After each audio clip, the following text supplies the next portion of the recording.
بسم الله الرحمن الرحيم. الحمد لله رب العالمين، وبه نستعين على أمور الدنيا والدين، والصلاة والسلام على أشرف الأنبياء والمرسلين، نبينا وحبيبنا محمد وعلى آله وصحابته الكرام أجمعين، أما بعد. بإذن الله سبحانه وتعالى Allah ametukutanisha kwa mara nyingine katika wakati huu, ikiwa tunaendelea na darasa zetu, na mchana huu tulionao ni dhuhur يوم السبت. Hii ni ya dhuhuri ya siku ya Jumamosi, الثاني عشر من شعبان, ya tarehe 12 ya mwezi huu wa Shaaban ya mwaka 1447 Hijiria. Darasa tuliyokuwa nayo kwa mujibu wa ratiba, tunakisoma kitabu Ithafu Ahli al-Iman bidurusi shahri Ramadan. Kitabu hiki ni tungo ya fadilatu Sheikh Saleh bin Fawzan ibn Abdullah al-Fawzan حفظه الله تعالى. na darasa ambayo tunaendelea nayo na tulianza katika darasa yetu iliyopita ni ad-darsul khamis, ni darasa ya 5 fi bayani bidayat as-siyam al-yawmi wa nihayatihi. Darasa ya 5 hii katika kubainisha kuanza kwa funga ya siku wa nihayatihi, na kumalizika kwake funga hiyo. Tukaona katika darasa hii kwamba funga ya Kiislamu ya siku inaanzia kuanzia imechomoza alfajiri ya kweli. Funga inaanza hapo, na hicho ndiyo kikomo cha kuanza kwake, na itaendelea hiyo funga mpaka kuzama kwa jua, kuzama ule mduara wa jua, na hicho ndiyo kikomo cha kumalizika kwake. Kwa hivyo kutokea alfajiri ya kweli imechomoza, ile alfajiri ya kuhalalisha salat alfajiri, mpaka kuzama kwa jua, hichi ndiyo kitambo cha funga ya siku. Na kiwango hiki kimewekwa na sheria ya Uislamu kupitia adilla min alkitabi wa min as-sunna, kama vile ambavyo kuingia kwa Ramadhani na kutoka kwake pia kumewekwa kwa mpangilio maalum. Ramadhani itaingia imma kwa kuandama mwezi au kwa kutimiza siku 30 za Shaaban. Huo ndio utaratibu wa kuingia kwa Ramadhani.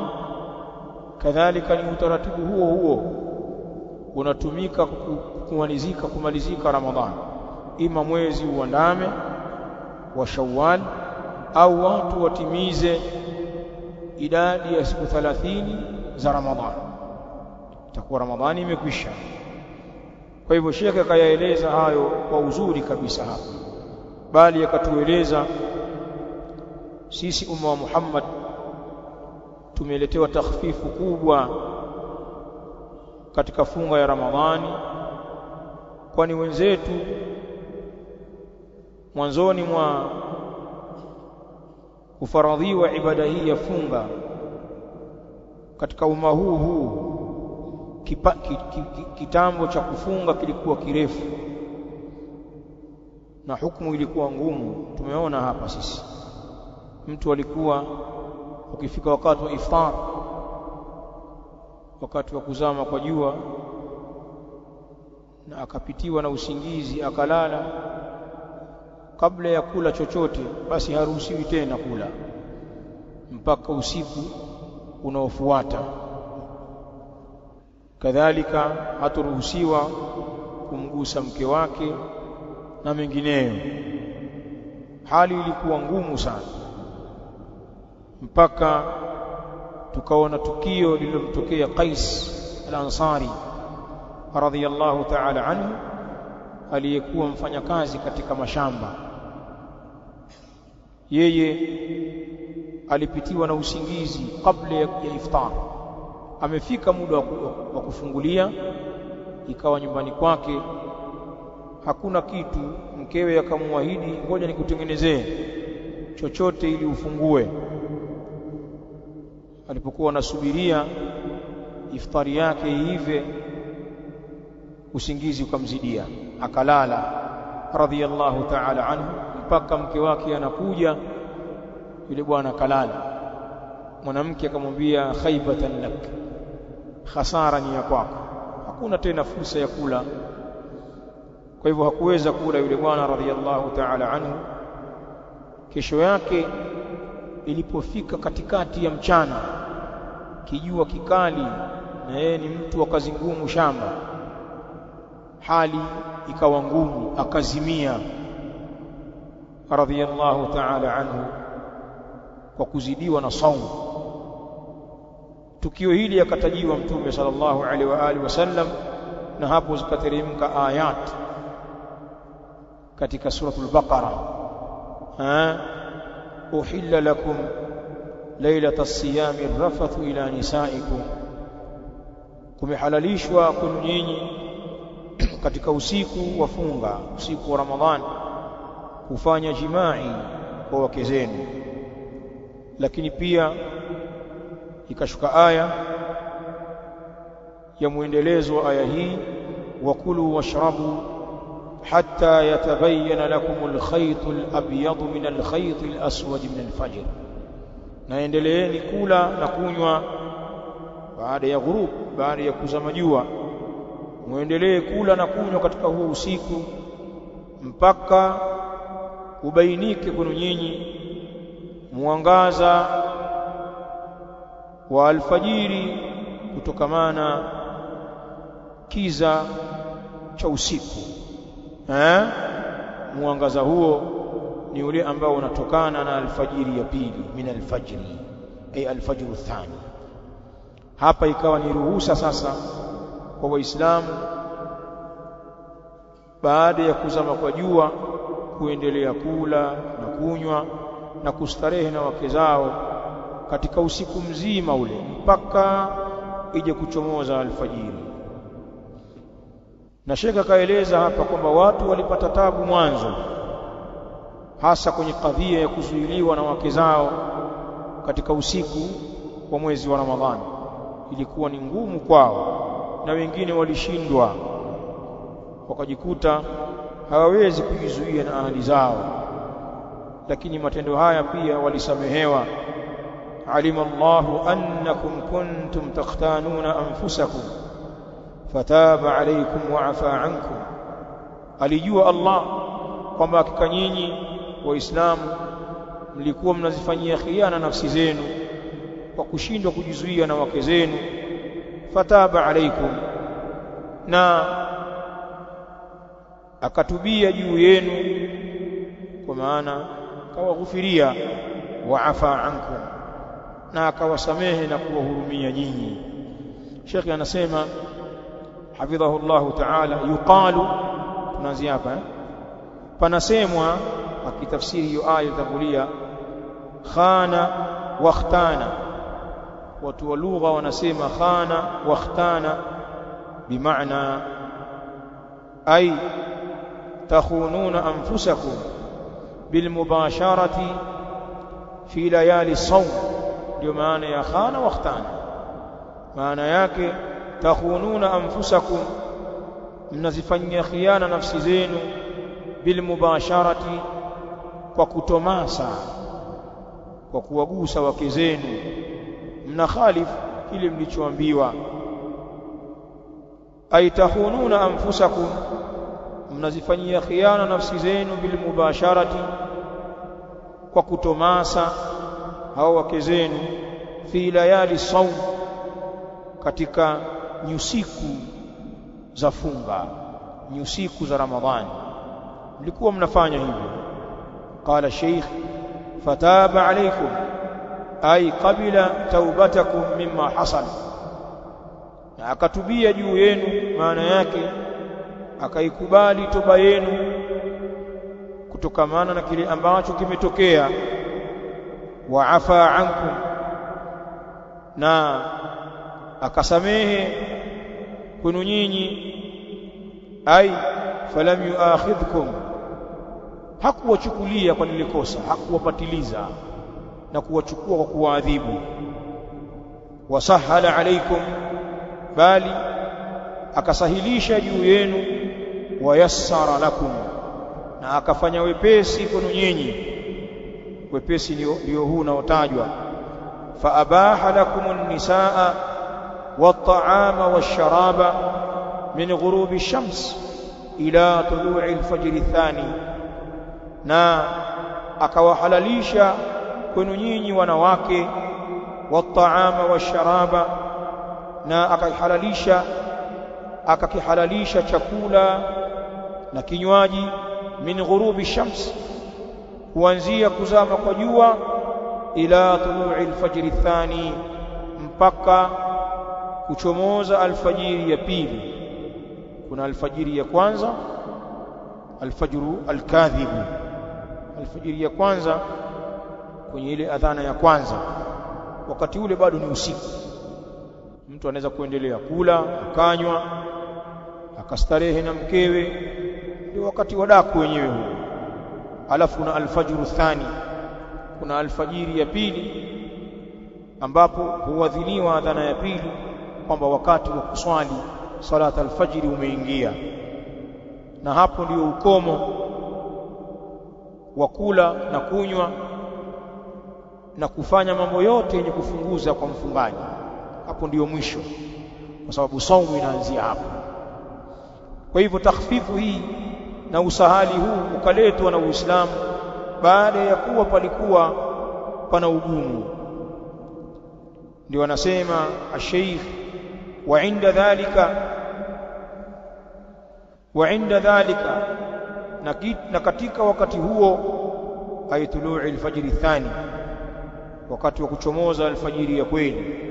Maneno haya yanaungana pale, wa inda dhalika, na katika wakati huo, wakati wa alfajiri ya pili, yabda'u as-saimu, anaanza mwenye kufunga, bilimtina'i an hadhihi al-ashya, anaanza mwenye kufunga kwa kujizuilia, an hadhihi al-ashya, kutokamana na vitu hivi vilivyotajwa hapa, an-nisa, at-ta'am wash-sharab, najizuia na wanawake na kula na kunywa, wa ghairiha, na vitu vingine visivyokuwa hivyo, mimma la yajuzu lis-saimi, miongoni mwa vile ambavyo havijuzu kwa mwenye kufunga, watajizuia navyo vyote hivyo, ila ghurubi shams, mpaka kuja kuzama kwa jua.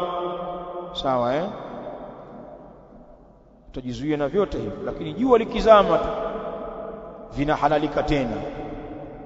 Itakuwa ni halali kula wewe, kunywa na kustarehe na wake zako. Liqaulihi ta'ala, na hilo ni kwa ajili ya kauli yake Ta'ala, thumma atimmu siyama ila al-layl, kisha itimizeni funga mpaka usiku. Na al-lailu iliyokusudiwa, usiku uliokusudiwa, tutakuja kuelezwa hapo mbele, ni kule kuzama kwa jua, lile duara la jua. Mtume sallallahu alaihi wa alihi wasallam katika wakati wake alikuwa amemweka mtu anaitwa muraqibu ash-shams, mtu mwenye kulifuatilia jua. Fakana yushrifu ala a'la makani, akawa anapanda sehemu ya juu kabisa ambako analiona jua, analifuatilia. Faidha wajabat, pindi likizama, ay gharabat, anasema kuwaambia watu wajabat, limezama, na watu wanakula na kunywa, watu wanafungua. Kwa hiyo zingatio ni kuzama mduara wa jua katika ule upande wa magharibi, na wala hakuna mazingatio kwa yale mawingu mekundu yanayobakia baada ya kuzama jua. Jua lina ukali, linapozama huwa linaacha athari za uwekundu wa mawingu. Sisi hatusubirii mawingu mekundu yapotee pia na kiingie kiza totoro kama wanaofanya mashia na ndugu zao makhurafi masufi, mpaka kiza bado bwana mchana kule. Likishazama jua lile duara lake, yale mawingu mekundu yanayobakia hayazingatiwi. Kwa hiyo kuzama kwa jua ndiyo usiku uliokusudiwa, kwamba watu wafunge mpaka usiku, wala haina maana kwamba usiku ni kusubiria nyota zitoke. Hiyo ni saumu ya kishia wao, mpaka zitoke nyota ndio wanafungulia. Kwa hivyo Allah akatuambia thumma atimmu siyama ila al-layl, kisha muitimize funga mpaka usiku. Aya hii yaonyesha kwamba funga mahala pake ni mchana. Ukitazama aya hii kwa mujibu wa siyaq ya mtiririko wake ulivyo na kwa kanuni za kilugha, kwa sababu Qur'ani imeshuka katika lugha ya Kiarabu, kwa hivyo zinazingatiwa kanuni za lugha ya Kiarabu. Ukitazama aya hii utaona kwamba funga mahala pake ni mchana, na katu usiku sio mahala pa funga. Kwa hivyo saumu yako utaanza nayo kipindi cha mchana, kuanzia alfajiri imechomoza utakwenda nayo wewe, lakini pakishaingia usiku kwa jua kuzama, hapo si wakati wa kufunga tena, wakati wake umekwisha. Sawa sawa kwa sababu pia al-lailu wan-naharu mukhtalifan, usiku na mchana ni vitu viwili ambavyo vinatofautiana. Mchana sio usiku na wala usiku si mchana, kila kimoja kina maana yake. Mchana unajulikana na usiku unafanyaje? Unajulikana. Kwa hivyo mahala pa kufunga ni mchana, na ukomo wake funga ni wapi? Ni usiku. Ndio maana ikatumika ila harfu ghaya. Sheikh ataieleza hapo kidogo. Sheikh anasema liqaulihi ta'ala, na kwa ajili ya kauli yake ta'ala, thumma atimmu siyama ila al-layl, kisha muitimize funga mpaka usiku. Sheikh anasema wa ila, na hiyo ila ghayatun, inafidisha ukomo, lil ghaya. Ila ina maana ya ukomo. Tafsiri yake ila inapokuwa na maana ya ghaya, asema idha kana ma ba'daha, ila inakuwa ni harfu ghaya jarra, ni herufi ya kuishilizia ukomo yenye kutia jarri jina baada yake. Inakuwa na maana hii idha kana ma ba'daha, pindi kitakapokuwa kilichokuwa baada ya ila.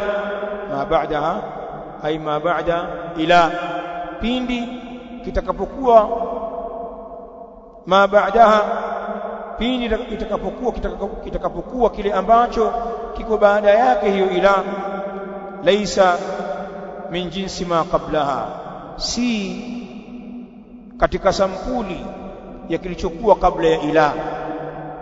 Hapo ila inakuwa na maana ya ghaya, ikiwa kinachokuja baada ya ila si katika sampuli ya kilichokuwa kabla ya ila, basi ila inakuwa na maana ya ghaya. Na ukiangalia aya hiyo iko hivyo, kilichokuja baada ya ila ni nini? Kilichokuja baadahu ni nini? Al-layl. Huoni basi thumma atimmu siyama ila al-layl, kilichokuja baada ya ila ni nini? ni al-layl, ni usiku, na kilichokuwa kabla yake ni funga ya mchana, si ndio?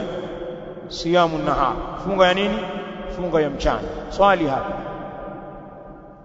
mchana ni sehemu ya usiku? Nakuuliza wewe, mchana ni sehemu ya usiku? Basi hamna hata akili ya kawaida ya kusema hapana, mchana ni sehemu ya usiku au usiku ni sehemu ya mchana. Kwa hiyo vitu viwili tofauti, si ndio? Kwa hivyo kilichokuja baada ya ila sio jinsi, sio sampuli ya kilichokuwa kabla ya nini, ya ila. Bimaana usiku ambao ndio umekuja baada ya ila sio sehemu ya kilichokuwa kabla ya ila ambacho ni mchana. Usiku sio mchana, kama vile ilivyokuwa mchana sio nini, sio usiku. Shika hilo. Ila ghaya, ila hapo ilipo ni harfu ghaya, inafidisha ukomo. Idha kana ma ba'daha, pindi kitakapokuwa kile ambacho kimekuja baada yake hiyo ila, laysa min jinsi ma qablaha, sio katika sampuli ya kilichokuwa kabla yake. Ikiwa ni hivyo, fa innahu ay ma qablaha, kwani kile ambacho kilichokuwa kabla yake hiyo ila, fa innahu, na hakika kile ambacho kilichokuwa kabla ya ila, la yadkhulu fihi ay fima ba'daha, hakiingii katika kile ambacho kimekuwa baada ya ila. Sheikh Fawzan ndo anakufidisha hivi, fa innahu, na hakika kilichokuwa kabla ya ila, la yadkhulu fihi, akiingii katika kile ambacho kimekuja baada ya ila. Ni kweli. Kwa hivyo kilichokuwa kabla ya ila ni funga ya mchana. Sasa funga ya mchana haiwezi ikaingia kwenye kilichotajwa baada ya ila ambacho ni nini, usiku. Kwa hivyo funga haiwezi kuingia usiku, huwezi ukafunga usiku. Kufunga kwako mchana kutakomea mara tu baada ya kuingia usiku. Tumeelewana Naam. Basi hapo panahitaji ukaze fuvu kidogo, kwa sababu pana vitu vya kilugha, lakini anakufafanulia sasa kama hujaelewa. Wal-lailu laysa min jinsi an-nahar, haya ufafanuzi wa Sheikh. Na usiku si katika sampuli ya mchana. Usiku ni usiku na mchana nini, ni mchana. Ni vitu viwili vyenye kutofautiana. Anataka kukwambia, kwa hiyo hapa ila imefanya kazi ya ghaya. Sawa limadha? Lianna ma ba'daha laysa min jinsi ma qablaha. Talibul ilm wataelewa. Sawa wal-lailu, na usiku, laysa min jinsi an-nahar, si katika sampuli ya mchana. Maana yake nini ya maneno haya? Fasaumu, kwa kuwa inapatikana mchana. Fasaumu, nafunga, yantahi inda bidayati al-layli, inakomea wakati wa kuanza usiku. Bighurubi shams, kwa kuzama nini? Kwa kuzama jua. Ndio maana ya kauli yake Taala, thumma atimmu siyama ila al-layl. Hiyo ila ina maana yake hapo. Kwa hivyo hakuna funga za usiku katika sheria yetu. Funga inakomea wapi?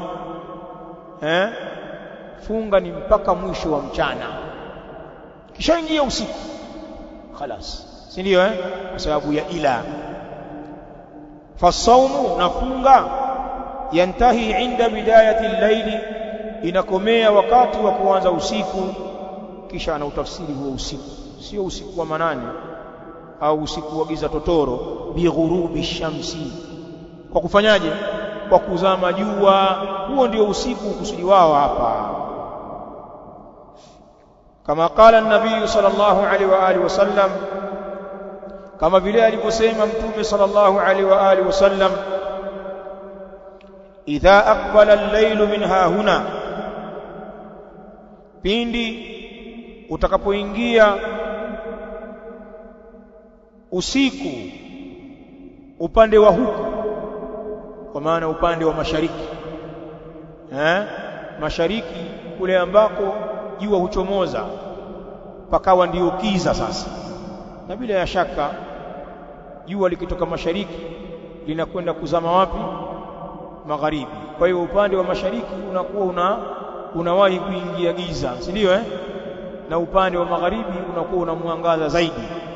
Sasa Mtume anasema idha aqbala al-lailu min hahuna, pindi ukielekea usiku kuanzia upande huu, upande wa mashariki, wa adbara min hahuna, na ukageukia kutokea upande huu,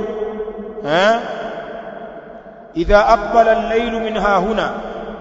Hii ni riwaya katika sahihain, tuitafsiri kama ilivyo, idha aqbala al-lailu min hahuna, pindi utakapogeuka usiku kutokea upande wa mashariki, wa adbara min hahuna, na ukaelekea kutokea upande huu, upande wa magharibi.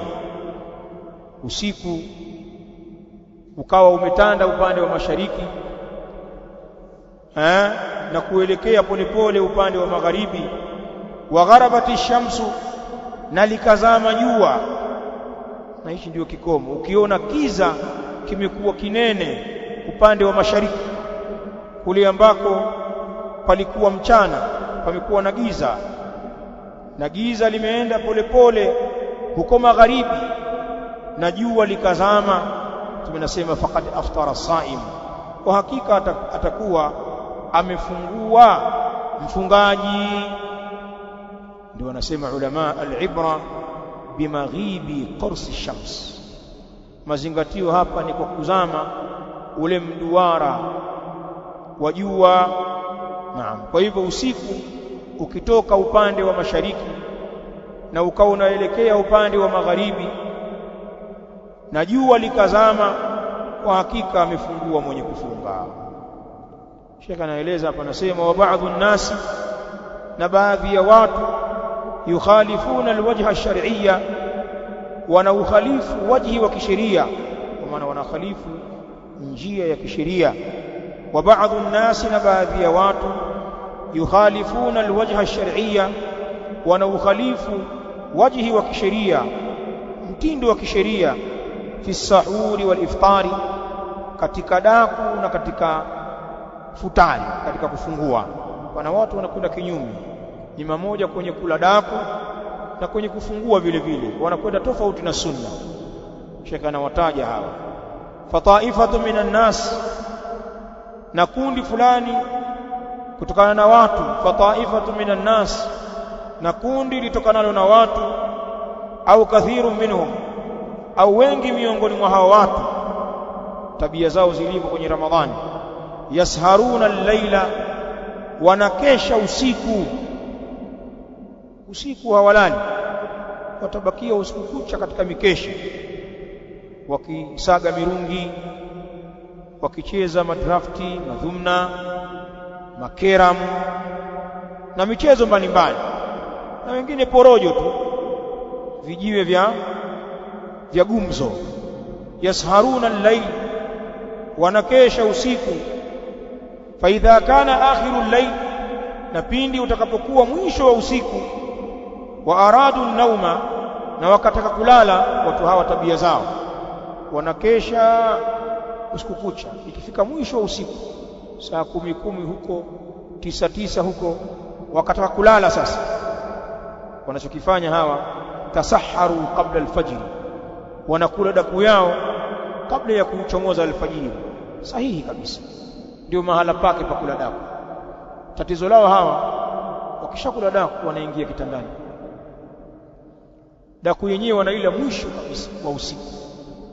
Pengine unasikia aisee, wazee, adhana ya kwanza hii, hebu lete ubwamu hapa tupige. Kama ni watu wagomba wanatema pale na kusukutua, unaona bwana, wanakula daku lao. Wakimaliza kula tunakunywa, wanaingia kitandani, hakuna kuswali. Yaani kana kwamba watu hawa kule kufunga kwao kumeanza usiku, maana wanakula daku kabla ya kuingia alfajiri ya kweli, na wakimaliza kula wanaingia kulala, haijachomoza alfajiri bado, kana kwamba wameanza kufunga usiku, kwa sababu aliyelala anaweza akala, anaweza akanywa, anaweza kumgusa mke. Aliyelala hafanyi kitu, wameanza funga yao kabla ya wakati. Funga inaanza usiku, tofauti na mtu ambaye anakula daku yake kisha anakwenda za kuswali alfajiri. Ikiingia alfajiri tu ile ya sala, ndio wakati wa funga umeanza, kina kusali, akirudi anajizuia na mambo yote sasa. Lakini wale jamaa kukesha wamekula daku saa 9 wakalala, yani washaanza funga yao inaanza saa 9. Mimi bwana napiga daku yangu kitandani, wakati wana kipindi kirefu pale cha kufanya mambo mengi, cha kuendelea kula kuendelea kukaa na wake zao, lakini funga inaanza mapema kwa wao kwa sababu ya kukesha. Huu ni mukhalafa, shika na kanya, hii tabia mbaya. Yasharuna al-laila, wanakesha usiku watu hawa. Fa idha kana akhiru al-layl, na pindi utakapokuwa mwisho wa usiku, wa aradu an-nauma, na wakataka kulala, tasaharu qabla al-fajri, wanakula daku hawa kabla ya alfajiri. Thumma namu, kisha wanalala. Na jamaa hawa wanapenda kujisifia kweli, mimi bwana daku hainipiti. Ulikuwa umelala? Haitaacha kukupita bwana, uko macho usiku kucha, daku hainipiti bwana. Wataraku salata alfajiri fi waqtiha ma'a aljamaa, na wakaiacha swala ya alfajiri katika wakati wake, hiyo swala pamoja na jamaa. Shika nasema fayartakibuna iddat akhta, na wanayaingia watu hawa makosa kadhaa. Pana makosa kadhaa hawa jamaa wenye kula daku kabla alfajiri kisha wakalala na wasiswali, kuna makosa mengi wanayafanya. Awalan, kosa la kwanza, annahum samu kabla wakati siyam, ni kwamba hakika wao wamefunga kabla ya wakati wa kuanza funga. Maana wamelala, wamekula daku na wakalala hata kabla ya alfajiri ya kweli. Wanaambiwa kwamba wamefunga kabla ya wakati wa funga, bisawabi naum, kwa sababu ya kule kulala kabla alfajiri as-sadiq, lianna an-naima kasaim, ni kama aliyejizuilia, ni kama aliyefunga, hana anachoweza kufanya. Kosa la kwanza. Thaniyan, kosa jingine, yatrukuna salata alfajiri ma'a aljamaa, wanaiwacha hawa sala ya alfajiri pamoja na jamaa. Na wengine hawaswali kabisa hata peke yake, na kama akiswali wanaamkaga mchana kubela dhuhur, ndio kidume kinaswali fajiri pale, na huyo ana imani kweli. Alafu baada ya hapo ndio atakwenda masjid. Wacha Mungu wao katika Ramadhani, si ndio? Kanzu kubwa, kofia mpya, unaona bwana, maalim mwenye anakuambia mwezi wa toba huu, lakini swala zao za alfajiri saa 6 ndio anaswali fajiri, alafu nyinginezo ni baada ya hapo. Na magharibi hawaswali wengi wao, magharibi kwenye meza ya iftari, anapiga violosi wakati watu wanaswali. Thalitha, ni kosa jingine, yuakhiruna as-salata an waqtiha, wanaichelewesha swala kutokamana na wakati wake. Fala yusallunaha, na wala hawaiswali hiyo swala illa ba'dama yastayqidhun, isipokuwa ni baada ya pale ambapo fala yusallunaha, na hawaiswali hiyo swala ya alfajiri illa ba'dama yastayqidhun, isipokuwa ni baada ya pale ambapo wanaamka, walau inda dhuhuri, walau ni katika wakati wa dhuhuri. Hata kama ni ya dhuhuri, ndio utakuta bwana mkubwa anaswali pale mwenyewe. Hawa tunao wengi sana katika Ramadhani. kisha anawataja watu wengine. Walmubtadi'atu, wazushi nao. Kuna watu wanafanya makosa kwenye daku na wengine wanafanya makosa kwenye iftar wakati wa kufungua, anawataja hapa. Walmubtadi'atu, wakiongozwa na mashia, na wazushi yuakhiruna al-iftara, wanachelewesha kufungua, an ghurubi shams, kutokamana na kuzama kwa jua, wanachelewa, hawafungulii saumu zao kwa kule kuzama jua tu.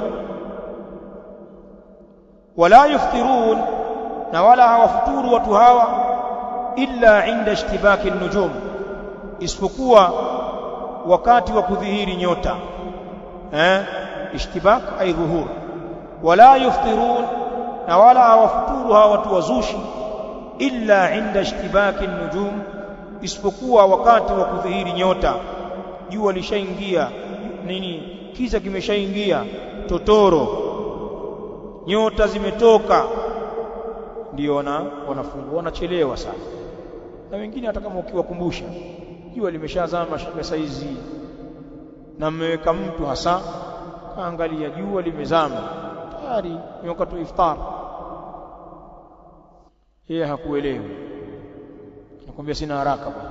Mimi nina haraka gani bwana? Toka asubuhi nimejizuia, nitakuja kwa hizo dakika chache bwana. Endeleeni tu bwana, nyinyi mnapenda sana kula. Wanaambia watu wa sunna, yes, nyinyi kila kitu mna haraka, kwenye kuzika mna haraka, kwenye kufunga mna haraka, yani mambo yenu haraka haraka tu, hata kusema sunna. Ndio utaratibu wa sunna, sio haraka zetu. Vile tunavyoandaa marehemu sisi mapema baada ya kufariki, tukawazika mapema, tukaenda nao makaburini kwa mwendo wa kasi, wafike mapema. Wao wanaona kwamba watu wa sunna ni watu wanapenda haraka, na kwa taratibu pole pole nampeleka hapo. Sisi tunazika hapo tu relini, hatuendi kae sisi, taratibu. Wanaona ndio dini ile. Tembea hatua mbili wakasimama. Na hivyo hivyo kwenye mambo ya saumu, wahini basi jua lishazama, hatuna haraka. Haraka gani? Bado dakika 20 bwana, nasubiria adhana yake ya usiku. Hivyo hivyo kwenye daku, watu wengi wa bid'a daku zao ni baada ya isha.